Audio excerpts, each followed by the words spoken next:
পারস্য উপসাগরে অবস্থিত আরব দেশগুলো নিজেরাই চাইছে ইরানের ওপর যুক্তরাষ্ট্রের আক্রমণ অব্যাহত থাকুক। এমনকি যুক্তরাষ্ট্রকে অনুরোধও করা হচ্ছে ইরানকে পুরোপুরি ধ্বংস না করা পর্যন্ত হামলা চালিয়ে যাওয়ার জন্য। এমনই চাঞ্চল্যকর তথ্য দিয়ে বিস্ফোরক এক প্রতিবেদন প্রকাশ করেছে আন্তর্জাতিক গণমাধ্যম রয়টার্স।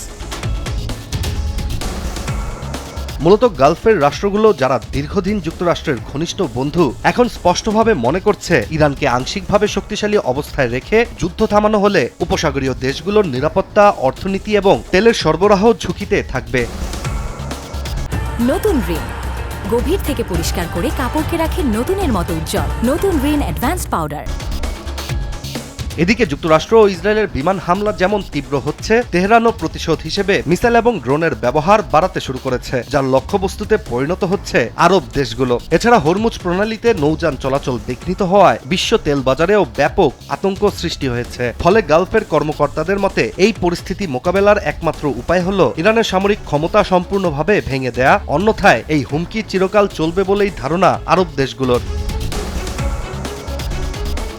বিশ্লেষকদের মতে গালফের দেশগুলো সরাসরি যুদ্ধের দিকে এগোচ্ছে না, কারণ এককভাবে হামলা করলে ইরানের প্রতিশোধ বিধ্বংসী হতে পারে। তাই আরব দেশগুলো সীমিত প্রতিরক্ষা ও কৌশলগত সতর্কতার মাধ্যমেই নিজেদের সুরক্ষা নিশ্চিত করছে। ফলে নিজেদের হুমকি প্রতিরোধ করতে যুক্তরাষ্ট্রকে অনুরোধ জানিয়ে ইরানে হামলা অব্যাহত রাখার চেষ্টা করছে দেশগুলো।